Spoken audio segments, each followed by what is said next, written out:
যুক্তরাষ্ট্রে বসবাসরত অভিবাসীদের জন্য আবারও বড় ধরনের নীতিগত পরিবর্তনের ইঙ্গিত দিয়েছে ডোনাল্ড ট্রাম্প প্রশাসন।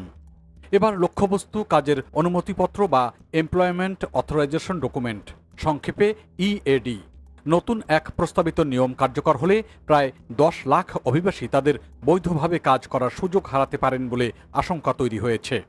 মার্কিন হোমল্যান্ড সিকিউরিটি বিভাগ ডিএইচএস সম্প্রতি এমন একটি নীতিমালার খসড়া প্রকাশ করেছে, যেখানে মানবিক প্যারোল, ডিফার্ড অ্যাকশন এবং বহিষ্কারের চূড়ান্ত আদেশ থাকা কিছু অভিবাসীর কাজের অনুমতির আরও কঠোর শর্তের আওতায় আনার কথা বলা হয়েছে।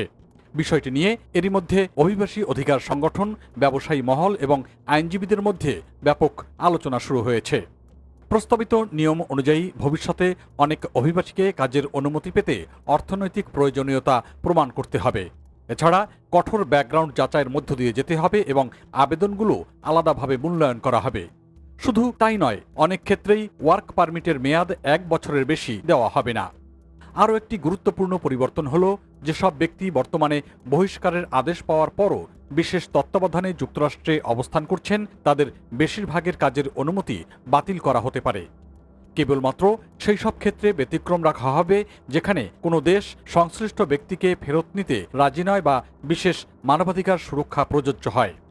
যুক্তরাষ্ট্রের নাগরিকত্ব ও অভিবাসন সেবা সংস্থা USCIS এর তথ্য অনুযায়ী 2024 অর্থবছরের এই প্রস্তাবিত নিয়মের আওতায় পড়তে পারে এমন ক্যাটাগরিতে মোট 9,78,000-এর বেশি ওয়ার্ক পারমিট আবেদন জমা পড়েছিল।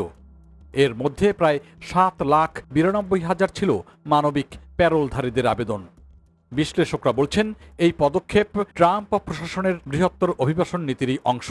গত 1.5 বছরে প্রশাসন অস্থায়ী সুরক্ষা কর্মসূচি TPS সীমিত করা, আশ্রয় নীতি পরিবর্তন আনা এবং গ্রিন কার্ড প্রক্রিয়ায় নতুন বিধিনিষেধ আরোপের মতো একাধিক পদক্ষেপ নিয়েছেন।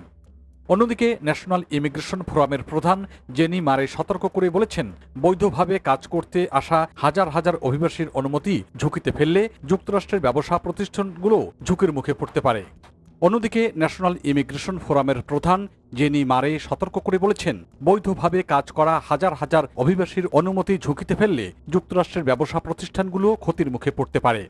বিশেষ করে কৃষি, নির্মাণ, স্বাস্থ্যসেবা এবং আতিথেয়তা খাতের মতো শ্রমনির্ভর শিল্পগুলোতে কর্মী সংকট আরও তীব্র হতে পারে।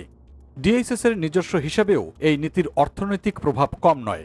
সংস্থাটির বিশ্লেষণে বলা হয়েছে, আগামী 10 বছরে এর সরাসরি অর্থনৈতিক প্রভাব 9 থেকে 28 বিলিয়ন ডলারের মধ্যে হতে পারে।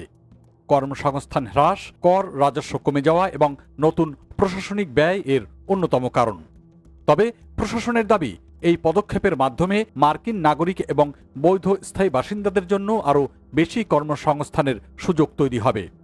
পাশাপাশি অভিবাসন আইন বাস্তবায়ন সহজ হবে এবং অবৈধ অভিবাসনের প্রণোদনাও কমবে।